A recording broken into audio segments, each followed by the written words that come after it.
Na costa da Normandia, os penhascos de Pointe du Hoc se erguiam como uma fortaleza natural.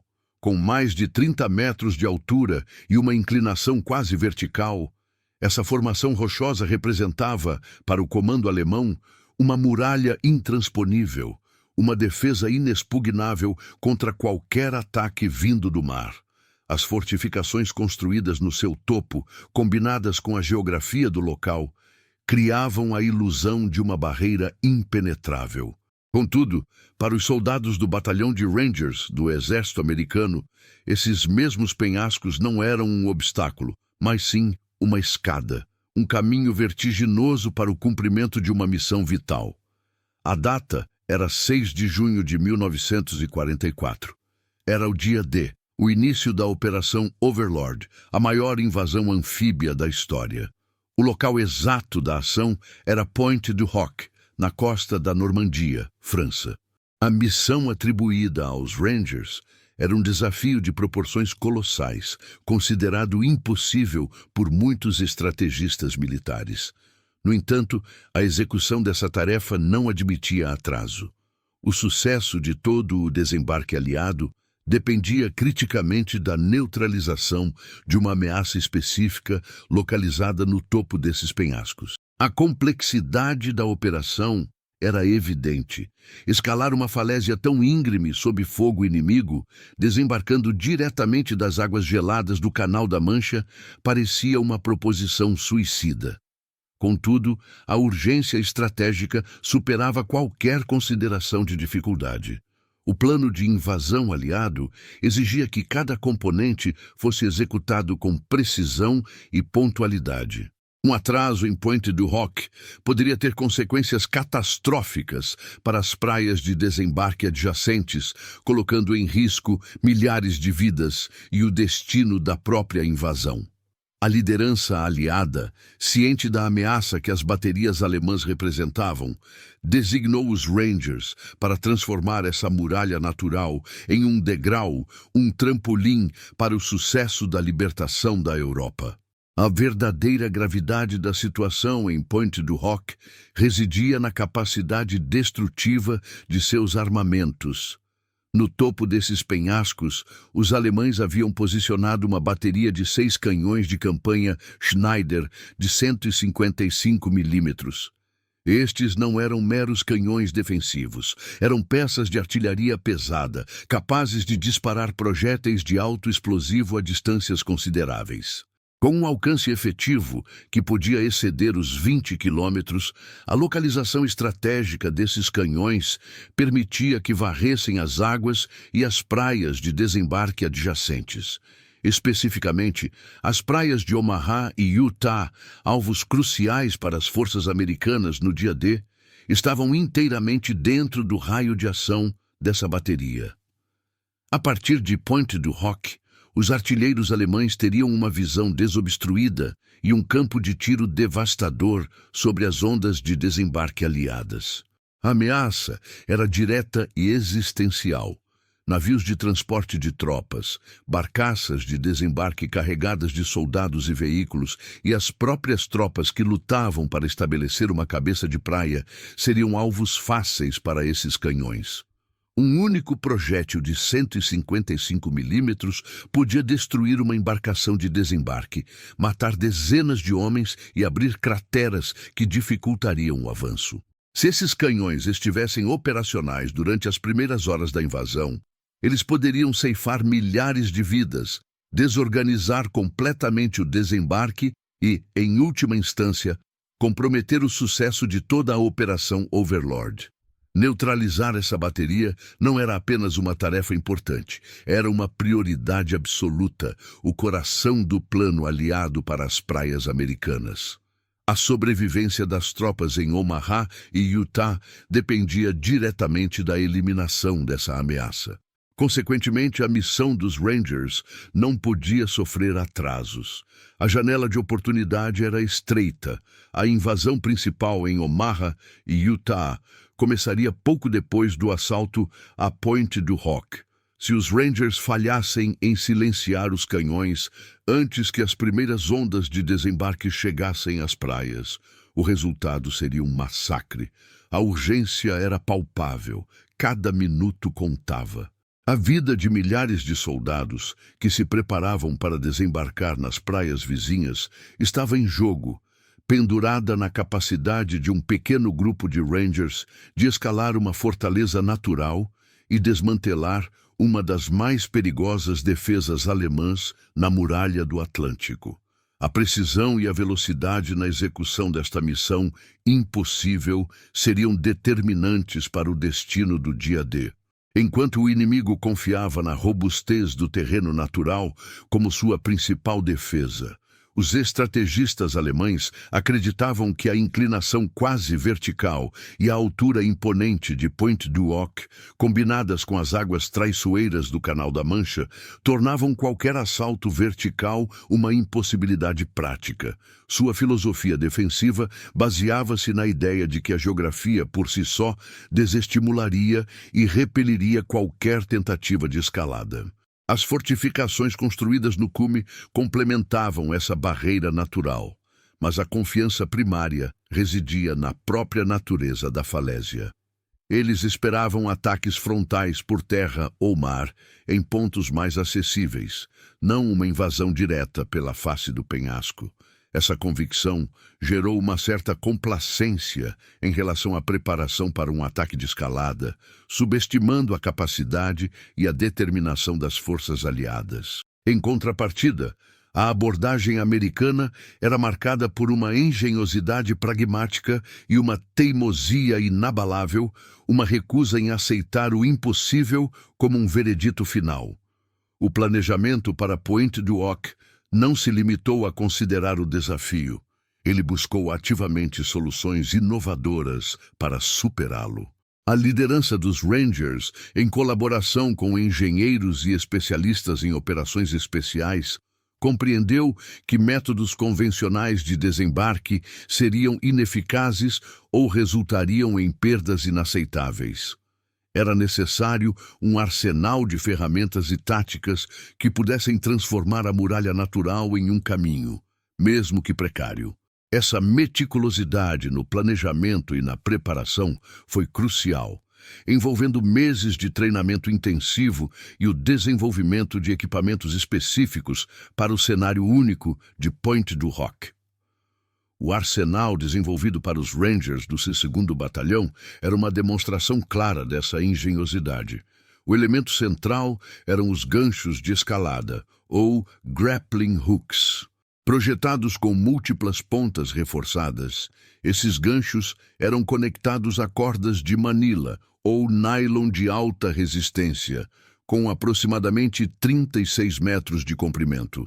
A ideia era que os Rangers, a partir de suas barcaças de desembarque, lançassem esses ganchos em direção ao topo dos penhascos, esperando que se prendessem nas saliências rochosas ou nas estruturas defensivas alemãs. A precisão no lançamento era vital, e o peso dos ganchos, combinado com a força necessária para arremessá-los a uma altura considerável sob condições adversas, exigia treinamento físico rigoroso. Cada gancho que se fixava representava um fio de esperança e um degrau potencial para a vitória. Complementando os ganchos, os Rangers também dispunham de foguetes para lançar linhas. Essa tecnologia permitia que uma linha fina, mas robusta, fosse rapidamente projetada até o topo do penhasco. Pequenos foguetes, montados em dispositivos portáteis ou em algumas das embarcações de assalto, eram disparados, levando consigo a ponta de uma corda. Uma vez que a linha inicial estivesse segura no topo, uma corda mais grossa podia ser puxada por ela, estabelecendo um caminho de ascensão mais rápido e seguro. Essa redundância no sistema de lançamento de linhas era uma característica típica do planejamento americano, visando garantir que, mesmo sob fogo pesado, ou em caso de falha de um método, houvesse alternativas para continuar o assalto. Outra ferramenta notável, evidenciando a adaptabilidade e o pensamento lateral dos planejadores, eram as escadas de caminhões de bombeiros adaptadas. Essas escadas, normalmente usadas para combater incêndios em edifícios altos, foram modificadas e montadas em veículos anfíbios, DUKW, ou em barcaças de desembarque especializadas. A intenção era que, se as condições marítimas permitissem e um ponto de desembarque minimamente estável pudesse ser estabelecido na base do penhasco, essas escadas seriam estendidas verticalmente, oferecendo um meio de ascensão mais rápido e com maior capacidade de transporte de equipamentos. Embora a sua utilização fosse limitada pelas condições do terreno e pela vulnerabilidade dos veículos, a sua inclusão no plano demonstrava a busca por todas as opções possíveis para superar o desafio. A combinação desses equipamentos, ganchos robustos, foguetes para lançamento de linhas e escadas adaptadas, não era apenas uma coleção de ferramentas, era a materialização de uma estratégia que se recusava a ser detida por obstáculos naturais. Cada item refletia a compreensão profunda da tarefa e a determinação em equipar os Rangers com todos os meios necessários para o sucesso. O planejamento americano não apenas vislumbrou o impossível, mas investiu na engenhosidade e na inovação para transformá-lo em um objetivo alcançável, demonstrando que a vontade de vencer, quando aliada à preparação meticulosa, podia superar até as mais formidáveis defesas. As barcaças de desembarque, conhecidas como LCVPs, aproximaram-se dos penhascos de Pointe du Hoc sob o crepúsculo da madrugada de 6 de junho de 1944. O mar agitado do Canal da Mancha, com ondas de até 2 metros, dificultava a manobra e encharcava os homens antes mesmo de tocarem a costa.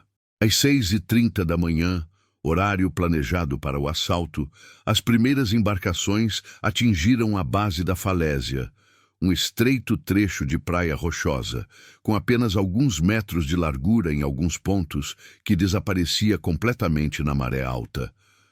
Mal as rampas das barcaças baixaram, os Rangers, equipados com seus ganchos de escalada e cordas, iniciaram a ascensão. A água salgada do Canal da Mancha, gelada e escura, já havia encharcado suas uniformes e equipamentos. As cordas, pesadas e úmidas, escorregavam nas mãos, mas a urgência da missão impulsionava cada movimento. Os grappling hooks, lançados com precisão e força pelos soldados, buscavam fixação nas rochas irregulares e nas crateras formadas pelos bombardeios pré-invasão no topo do penhasco. Cada gancho que se prendia emitia um som seco e rasgante ao morder a pedra calcária, um sinal de que um novo ponto de apoio havia sido conquistado. A tarefa era árdua e fisicamente exaustiva, exigindo força, coordenação e uma determinação inabalável para superar a gravidade e a resistência do terreno. Apesar do bombardeio naval e aéreo prévio que visava desorganizar as defesas alemãs, a resposta inimiga foi imediata e brutal. As posições fortificadas no topo do penhasco, embora danificadas, ainda abrigavam metralhadoras e atiradores. O som característico das metralhadoras MG-42, com sua cadência de tiro assustadoramente alta, rompeu o ruído do mar e dos motores. Rajadas de projéteis traçantes começaram a varrer as faces dos penhascos, mirando as silhuetas dos Rangers que, expostos e vulneráveis, mal haviam iniciado sua escalada. O fogo inimigo transformou a ascensão já perigosa em uma corrida contra a morte, com cada metro conquistado sob uma chuva de balas. Os soldados no topo, posicionados estrategicamente, atiravam granadas e cortavam as cordas que conseguiam alcançar, adicionando mais um obstáculo à já quase intransponível escalada. A escalada prosseguia sob fogo incessante. Cada metro de ascensão era uma batalha contra a gravidade, o terreno escorregadio e a implacável resistência alemã. As metralhadoras MG-42, posicionadas em casamatas e ninhos de metralhadora no topo do penhasco, não cessavam de cuspir fogo. Sua cadência de tiro, de até 1, 200 projéteis por minuto criavam um som contínuo e aterrorizante, uma verdadeira serra mecânica de metal que varria as faces da rocha. Traçantes vermelhos cortavam o ar cinzento da madrugada, iluminando brevemente os rostos dos soldados enquanto eles se agarravam às cordas encharcadas. Os projéteis ricocheteavam nas pedras, lançando estilhaços e fragmentos de rocha que se somavam à ameaça direta das balas. Os Rangers, já exaustos pela travessia marítima e pelo esforço inicial da escalada, sentiam o peso de cada movimento. A corda, úmida e fria, escorregava nas mãos, exigindo uma força de preensão constante e dolorosa. O giz pulverizado da rocha calcária, misturado com a lama e a água do mar, cobria os uniformes e os rostos dos homens, criando uma camada de sujeira que embaçava a visão e dificultava a respiração. Granadas de mão alemãs eram lançadas de cima, explodindo nas rochas próximas e espalhando estilhaços que podiam facilmente cortar uma corda ou ferir um escalador. Soldados alemães, armados com fuzis e submetralhadoras, atiravam metodicamente nos pontos onde as cordas se fixavam e nos Rangers, que se moviam lentamente para cima. Em alguns pontos, a visão dos defensores era tão clara que eles podiam usar facas ou até mesmo baionetas para cortar as cordas de escalada, enviando Rangers desprevenidos de volta para as ondas geladas do Canal da Mancha. Cada queda, cada grito, reforçava a brutalidade da missão. A progressão era lenta e agonizante. Os Rangers se moviam em pequenos grupos, um dando cobertura ao outro, enquanto a artilharia naval aliada tentava suprimir o fogo alemão com salva de canhões. Mas a precisão era difícil em um alvo tão vertical. A fumaça das explosões e a poeira das rochas se misturavam com a névoa matinal, reduzindo a visibilidade e tornando o ambiente ainda mais caótico. Apesar da ferocidade do combate e das perdas crescentes, a determinação dos Rangers permanecia inabalável. O objetivo de neutralizar os canhões de 155 milímetros era a força motriz que os impulsionava para cima, degrau após degrau, sob a chuva de fogo inimigo. O planejamento americano, no entanto, havia antecipado a severidade da resistência e a vulnerabilidade das cordas de escalada. Essa antecipação resultou em uma série de redundâncias críticas, uma característica típica das operações aliadas de grande escala, projetadas para garantir que a falha de um sistema não comprometesse toda a missão. Quando as cordas eram cortadas pelo fogo inimigo ou danificadas por estilhaços de granada, os Rangers não eram deixados sem opções. A engenhosidade dos planejadores havia previsto essa eventualidade e providenciado soluções alternativas para manter a continuidade do assalto. Uma dessas soluções eram as escadas de navios, na verdade, redes de escalada ou escadas de corda mais robustas que eram carregadas por algumas das embarcações de apoio. Se uma seção de cordas fosse severamente comprometida, ou se um ponto de desembarque na base do penhasco permitisse, essas escadas podiam ser lançadas ou estendidas, oferecendo uma superfície de ascensão mais larga e, em alguns casos, mais segura. Embora mais lentas para serem implantadas e mais suscetíveis ao fogo inimigo por sua maior visibilidade, elas representavam uma alternativa vital para os Rangers que se encontravam presos ou sem meio de progressão. A simples presença dessas escadas, mesmo que nem todas fossem utilizadas em sua plenitude, demonstrava a profundidade do planejamento e a recusa em aceitar um plano único e inflexível. Complementando as escadas, as bombas de foguete para lançamento de linhas provaram ser cruciais. Montadas em algumas das barcaças de desembarque ou operadas por equipes especializadas no mar, esses dispositivos disparavam pequenos foguetes que levavam consigo uma linha fina, mas extremamente resistente até o topo do penhasco. Uma vez que a linha inicial se fixava em uma saliência ou estrutura, os Rangers podiam usá-la para puxar cordas de escalada mais grossas e seguras. Esse método oferecia uma maneira rápida e relativamente protegida de estabelecer novas vias de ascensão, contornando as áreas onde as cordas originais haviam sido cortadas ou onde o fogo inimigo era mais concentrado. A capacidade de lançar uma nova linha em questão de segundos, mesmo sob intenso bombardeio, foi um fator decisivo para manter o ímpeto do ataque e garantir que o avanço não fosse completamente interrompido. Essas redundâncias não eram apenas um detalhe técnico, eram a manifestação da mentalidade americana de antecipar problemas e ter múltiplas soluções para pontos críticos. Elas garantiram que, apesar das perdas e da ferocidade da defesa alemã, os Rangers pudessem continuar sua escalada. Cada nova linha lançada, cada escada estendida, representava uma nova oportunidade para superar o obstáculo e avançar em direção ao objetivo. O planejamento meticuloso e a disponibilidade de equipamentos alternativos salvaram vidas e, mais importante, mantiveram a missão viável em um cenário onde a falha de um único sistema poderia ter significado o colapso de todo o assalto.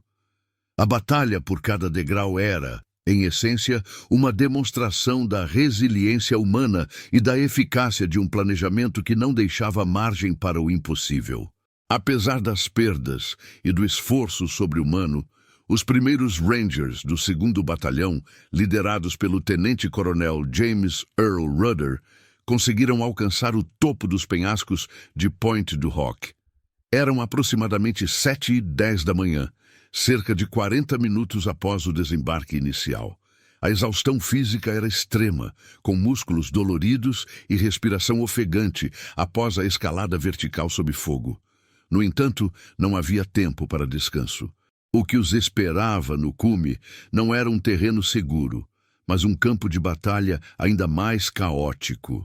As posições alemãs, embora abaladas pelos bombardeios pré-invasão, ainda estavam ativas. Bunkers e trincheiras interligadas formavam uma rede defensiva complexa, onde soldados alemães aguardavam prontos para repelir os invasores. A chegada ao topo não significava o fim da escalada, mas o início de um combate brutal em terra. Os Rangers foram imediatamente engajados em confrontos diretos, utilizando fuzis, granadas e combate corpo a corpo para silenciar as posições inimigas e expandir seu perímetro precário. A prioridade era estabelecer uma pequena cabeça de ponte, um ponto de apoio seguro o suficiente para que mais homens pudessem subir e para que a busca pelos canhões pudesse começar. Cada metro quadrado conquistado no topo era pago com o sacrifício de um soldado. A luta era intensa e desorganizada em meio às crateras de bombas e destroços das fortificações, com os Rangers precisando limpar bunker por bunker, posição por posição, sob fogo de fuzis e metralhadoras que ainda resistiam. O custo humano dessa operação foi severo. Dos aproximadamente 225 Rangers que originalmente desembarcaram na base dos penhascos, apenas cerca de 90 a 100 homens estavam em condições de combate ao final do dia D. Esta estatística, menos da metade da força original, sublinha a ferocidade do combate e a magnitude do sacrifício. Muitos foram mortos durante a escalada, atingidos por balas ou granadas, ou caíram das cordas cortadas. Outros foram feridos gravemente ao chegar ao topo, tornando-se inoperacionais para a continuidade da missão. A natureza isolada da operação, sem reforços imediatos e sob constante contra-ataque alemão, significava que os feridos tinham pouca chance de evacuação rápida ou tratamento adequado, aumentando a pressão sobre os combatentes restantes. Os Rangers, que permaneceram operacionais exaustos e com munição limitada, tiveram que lutar por mais de 24 horas, repelindo múltiplos contra-ataques alemães que tentavam retomar a posição estratégica. O número de efetivos operacionais continuou a diminuir drasticamente nos dias seguintes, à medida que a luta persistia e os Rangers se mantinham isolados, resistindo a ataques coordenados de infantaria alemã até a chegada das forças de Omaha Beach, que só ocorreu no segundo dia da invasão. Esta missão, que exigiu a conquista de uma fortaleza natural, cobrou um preço altíssimo em vidas e em capacidade de combate. No entanto, a determinação de cumprir o objetivo estratégico principal permaneceu inabalável entre os poucos que restaram, mesmo diante de tamanha adversidade. Ao consolidar sua precária cabeça de ponte no topo de Pointe du Hoc, a prioridade imediata dos Rangers remanescentes, exaustos e sob fogo esporádico, era localizar e neutralizar os 6 canhões de 155 milímetros. A informação de inteligência aliada indicava que essas peças de artilharia pesada estariam instaladas em casamatas de concreto no próprio cume. As equipes de assalto haviam sido treinadas especificamente para atacar essas estruturas e implantar cargas explosivas em seus mecanismos de disparo. Contudo, ao inspecionar as casamatas que haviam sido alvo de intensos bombardeios navais e aéreos nas horas que antecederam o desembarque, os Rangers se depararam com uma descoberta desconcertante. As posições fortificadas estavam vazias. Em vez dos poderosos canhões, algumas delas abrigavam apenas postes de telefone ou troncos de madeira, pintados para simular a aparência dos canhões reais. Era uma armadilha, uma tática de decepção alemã que visava desviar a atenção e o poder de fogo aliado. A constatação de que os canhões não estavam onde deveriam ser foi um choque para os Rangers. Após o sacrifício imenso para escalar os penhascos e combater o inimigo, a missão principal parecia ter sido em vão. A frustração era palpável, mas a urgência da situação não permitia desânimo. A ameaça dos canhões de 155 mm às praias de Omaha e Utah permanecia real, e a possibilidade de que as peças estivessem em outro local, ainda operacionais, era uma preocupação crítica. O tenente-coronel James Earl Rudder, comandante da Força Ranger, imediatamente ordenou que patrulhas de reconhecimento fossem enviadas para varrer a área adjacente ao longo da costa. A busca pelos canhões reais se tornou a nova prioridade. Uma corrida contra o tempo antes que as ondas de desembarque principais chegassem às praias. Foi durante uma dessas patrulhas, liderada pelo tenente George Kershner, que a descoberta crucial ocorreu. Kershner, com um pequeno grupo de Rangers, avançou para o interior, afastando-se da área imediatamente fortificada. A aproximadamente 1,5 km a sudoeste de Pointe du Hoc, em uma estrada rural que cortava um pomar de maçãs, eles encontraram o que procuravam. 6 canhões de 155 milímetros, camuflados sob redes e folhagens, estavam posicionados em pequenos poços de tiro, prontos para serem acionados. As peças estavam em uma posição recuada, fora do alcance visual, direto dos navios aliados e dos bombardeios pré-invasão, e com uma linha de tiro desobstruída para as praias de desembarque.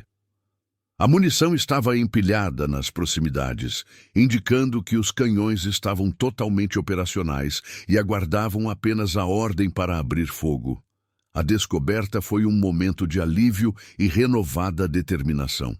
Sem hesitação, os Rangers de Kershner agiram. Com a pequena quantidade de explosivos plásticos, como C2 ou C4, que haviam trazido para a missão, eles se moveram rapidamente para desativar os canhões. O procedimento padrão para destruir artilharia pesada em campo era a inserção de cargas explosivas no cano ou na culatra, a parte traseira do canhão que contém o mecanismo de disparo. Isso garantia que a peça se tornasse inoperável de forma irreversível. Os Rangers inseriram as cargas e detonaram-nas, destruindo os mecanismos de mira, as culatras e, em alguns casos, deformando os próprios canos. A ação foi rápida e eficiente, garantindo que os canhões não pudessem ser reparados ou utilizados novamente pelos alemães em um curto período. Além da destruição física dos canhões, os Rangers também desativaram a munição que encontraram, tornando-a inútil para qualquer uso futuro. A missão principal de Pointe du Hoc estava agora cumprida. A ameaça estratégica mais significativa às praias de Omaha e Utah havia sido neutralizada. Esta ação dos Rangers, realizada por um pequeno grupo de homens exaustos e isolados, foi um golpe devastador para as defesas alemãs e um fator determinante para o sucesso das operações de desembarque aliadas. Sem a intervenção em Pointe du Hoc, a artilharia de 155 milímetros teria varrido as praias, causando perdas incalculáveis e potencialmente comprometendo a viabilidade de toda a Operação Overlord.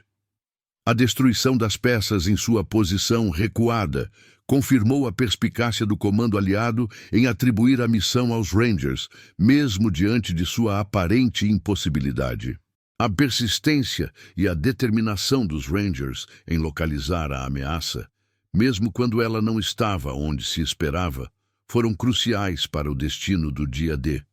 A destruição dos canhões de 155 milímetros pelos Rangers em Pointe du Hoc, ocorrida nas primeiras horas do dia D, teve um impacto direto e imediato nas operações de desembarque.